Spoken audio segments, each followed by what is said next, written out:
Hi good morning. കുറേ ദിവസങ്ങൾക്ക് ശേഷം അങ്ങനെ നമ്മൾ വീണ്ടും വീഡിയോ ആരംഭിക്കുകയാണ്.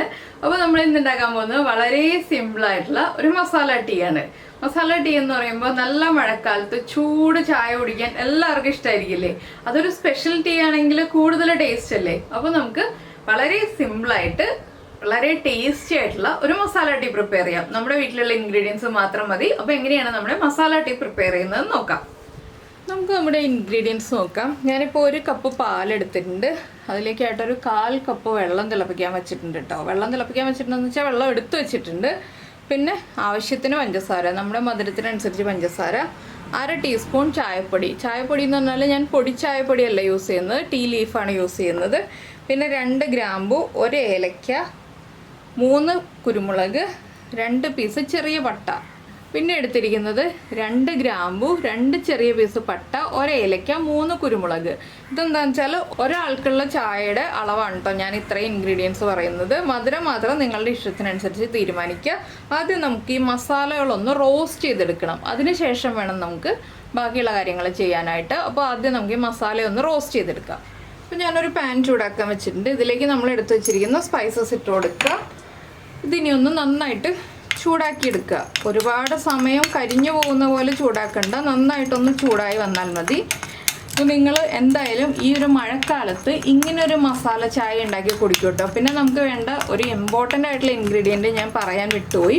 ഒരു ചെറിയ പീസ് ഇഞ്ചിയും കൂടി വേണം കേട്ടോ. അത് ഫ്രഷ് ആയിട്ടുള്ള ഇഞ്ചി വേണം. അത് നമുക്ക് ചെറുതായിട്ട് കട്ട് ചെയ്തിട്ട് വെള്ളത്തിലിട്ട് തിളപ്പിച്ചെടുക്കണം. എന്താണെന്ന് വെച്ചാൽ ഇഞ്ചി നമുക്ക് ചുക്ക് ചേർക്കാം, പക്ഷേ ചുക്കിനേക്കാൾ ടേസ്റ്റ് ഇഞ്ചി ഫ്രഷായിട്ട് ചേർക്കുന്നതാണ്. അപ്പോൾ ഞാൻ ചെറിയ പീസ് ഒരു ഇഞ്ചി എടുത്ത് വെച്ചിട്ടുണ്ട്. ഇഞ്ചിയുടെ പീസിൻ്റെ വലിപ്പം കാണിച്ചു തരാം. ഈ ഒരു പീസ് ഇഞ്ചിയാണ് എടുത്തിട്ടുള്ളത്. ഇതൊന്ന് ചതച്ചിട്ടോ ചെറുതായിട്ട് കട്ട് ചെയ്തിട്ടോ വെള്ളത്തിലിട്ട് തിളപ്പിച്ചെടുക്കാം. അപ്പോൾ നമ്മുടെ മസാലകളൊക്കെ ഒന്ന് ചൂടായി തുടങ്ങുന്നുണ്ട്. ഇതൊന്ന് ചൂടായി പൊട്ടി തുടങ്ങുന്നതിന് മുന്നേ തന്നെയായിട്ട് നമുക്ക് ഫ്ലെയിം ഓഫ് ചെയ്ത് മിക്സിയുടെ ചെറിയ ജാറിൽ പൊടിച്ചെടുക്കാം. ഇല്ലാന്നുണ്ടെങ്കിൽ നമ്മുടെ കല്ലുണ്ടല്ലോ, ചതയ്ക്കുന്ന കല്ല്, ആ ചതയ്ക്കുന്ന കല്ലിലൊന്ന് ചതച്ചെടുത്താലും മതി. പക്ഷേ എളുപ്പം മിക്സിയുടെ ചെറിയ ജാറിൽ ഒരു 2 പിഞ്ച് പഞ്ചസാര ചേർത്ത് പൊടിച്ചെടുക്കായിരിക്കും കേട്ടോ. ഞാൻ മിക്സിയുടെ ജാറിലാണ് ഇപ്പോൾ പൊടിച്ചെടുക്കാൻ പോകുന്നത്.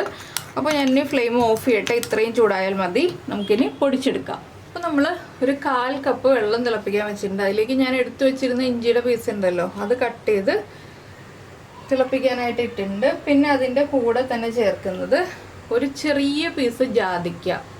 ഇത്രയും ചെറിയ പീസാണ് കേട്ടോ. എൻ്റെ കയ്യിലിരിക്കുമ്പോൾ നിങ്ങൾക്ക് മനസ്സിലാവുന്നുണ്ടാവും എത്ര ചെറിയ പീസാണെന്നുള്ളത്. ഈ ജാതിക്കയും കൂടി ചേർന്ന് ഒന്ന് തിളയ്ക്കുമ്പോൾ നമുക്ക് ഇതിലേക്ക് ചായപ്പൊടി ചേർത്ത് കൊടുക്കാം. അത്യാവശ്യം കടുപ്പമുള്ള ചായയാണ്, ഒരുപാട് കടുപ്പമുള്ള ചായ അല്ല കേട്ടോ.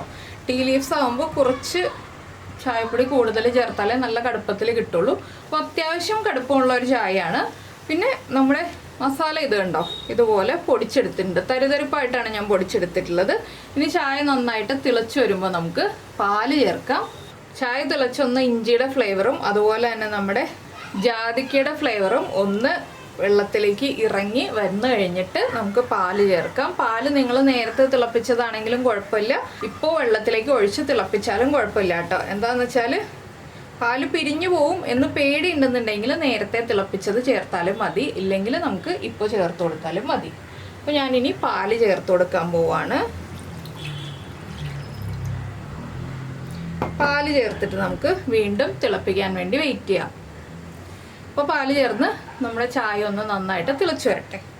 അപ്പോൾ നമ്മുടെ പാല് തിളയ്ക്കാറായി തുടങ്ങുന്നുണ്ട്. നമ്മൾ പൊടിച്ചു വച്ചിരിക്കുന്ന മസാലകൾ ചേർത്ത് കൊടുക്കാം. അതുപോലെ തന്നെ നമ്മുടെ മധുരത്തിനനുസരിച്ച് പഞ്ചസാര ചേർക്കാം. നിങ്ങൾക്ക് നല്ല മധുരം വേണമെന്നുണ്ടെങ്കിൽ അതിനനുസരിച്ച് പഞ്ചസാര ചേർക്കാം. ഞാനൊരു മീഡിയം മധുരത്തിലാണ് ചായ എടുക്കുന്നത്. അപ്പോൾ ഇനി പഞ്ചസാര ചേർത്ത് നന്നായിട്ട് ഇളക്കാൻ ഞാൻ പാനിൻ്റെ അടിഭാഗത്ത് സ്ക്രാച്ച് വരാത്ത രീതിയിലാണ് കേട്ടോ ഇളക്കുന്നത്. അപ്പോൾ കുറച്ചുകൂടി വെള്ളം ചേർക്കുകയാണെന്നുണ്ടെങ്കിൽ 2 പേർക്ക് എടുക്കാവുന്ന രീതിയിലാണ് ഈ ഒരു ചായ. ഈ ഒരു അളവൊക്കെ തന്നെ മതി. 2 പേർക്ക് എടുക്കുകയാണെങ്കിലും 2 കുരുമുളകും കൂടി കൂടുതലായിട്ട് ചേർത്താൽ മതി. അപ്പോൾ 2 കുരുമുളകിൻ്റെ മാത്രം അളവ് കൂട്ടിയിട്ടുണ്ടെങ്കിൽ 2 പേർക്ക് സെർവ് ചെയ്യാം. ഇല്ലെങ്കിൽ ഇതിപ്പോൾ ഒരാൾക്ക് നല്ല സ്ട്രോങ് ആയിട്ടുള്ള രീതിയിൽ നല്ല കട്ടിയുള്ള പാൽ ചായയായിട്ട് കുടിക്കാവുന്നതാണ്. സ്ട്രോങ് എന്ന് വെച്ചിട്ടുണ്ടെങ്കിൽ ഞാൻ ഉദ്ദേശിച്ചത് കടുപ്പമല്ല, കട്ടിയുള്ള പാൽ ചായയാണ് കേട്ടോ. എന്താണെന്ന് വെച്ചാൽ നമ്മൾ 1 കപ്പ് പാലാണല്ലോ ചേർത്തത്. അപ്പോൾ എന്തായാലും നിങ്ങൾ ഇതുപോലെ മസാല ചായ ഉണ്ടാക്കിയിട്ടില്ലെങ്കിൽ, ജാതിക്കയൊക്കെ ചേർത്തിട്ട് മസാല ചായ ഇതുപോലെ പ്രിപ്പയർ ചെയ്തിട്ടില്ലെങ്കിൽ ഉറപ്പായിട്ടും ട്രൈ ചെയ്യൂ. ചായപ്പൊടി നല്ല ചായപ്പൊടി ആണെങ്കിൽ നമ്മുടെ ചായയുടെ ടേസ്റ്റ് തനിയെ കൂടും. അപ്പോൾ എന്തായാലും നിങ്ങൾ ഇതുപോലെ ചായ ഉണ്ടാക്കി കുടിച്ചിട്ട് മഴക്കാലത്ത് വൈകുന്നേരം മഴയൊക്കെ ഒന്ന് പെയ്ത് തുടങ്ങുമ്പോൾ എൻജോയ് ചെയ്യൂ. അപ്പോൾ നമ്മുടെ ചാനൽ ആദ്യമായിട്ടാണ് കാണുന്നതെങ്കിൽ, നമ്മുടെ വീഡിയോ പ്രസൻറ്റ് ചെയ്യുന്ന രീതിയൊക്കെ ഇഷ്ടമായി എന്നുണ്ടെങ്കിൽ നമ്മുടെ ചാനലൊന്ന് സബ്സ്ക്രൈബ് ചെയ്ത് സപ്പോർട്ട് ചെയ്യണേ. ഇതാ നമ്മുടെ ചായ പതഞ്ഞ് പൊങ്ങി വരുന്നുണ്ട്. ഞാനൊരു 1/2 മിനിറ്റും കൂടി ലോ ഫ്ലെയിമിൽ വെച്ചിട്ട് ഒന്നുകൂടി തിളപ്പിച്ചെടുക്കും. എന്താണെന്ന് വെച്ചാൽ നമ്മുടെ ചായപ്പൊടിയുടെ ആ ഒരു കടുപ്പം കൂടി വരാനായിട്ടാണ് ഞാനൊരു 1/2 മിനിറ്റും കൂടി ഇതുപോലെ വെച്ചിട്ടൊന്ന് തിളപ്പിച്ചെടുക്കുന്നത്. അപ്പോൾ നിങ്ങൾക്ക് എത്ര കടുപ്പം വേണമെന്ന് വെച്ചാൽ അതിനനുസരിച്ച് ചായപ്പൊടി ചേർക്കാമെന്ന് പറഞ്ഞല്ലോ. അപ്പോൾ നമ്മുടെ ചാനൽ സബ്സ്ക്രൈബ് ചെയ്തിട്ടില്ലെങ്കിൽ സബ്സ്ക്രൈബ് ചെയ്യുന്ന കാര്യം പറഞ്ഞല്ലോ. പിന്നെ നമ്മുടെ വീഡിയോ ഇഷ്ടമായി എന്നുണ്ടെങ്കിൽ ഒന്ന് ലൈക്ക് ചെയ്യാനും അതുപോലെ തന്നെ വീഡിയോ ഇഷ്ടമായോ ഇല്ലയോ എന്ന് കമൻറ്റ് ചെയ്യാനും മറന്നു പോകരുത്.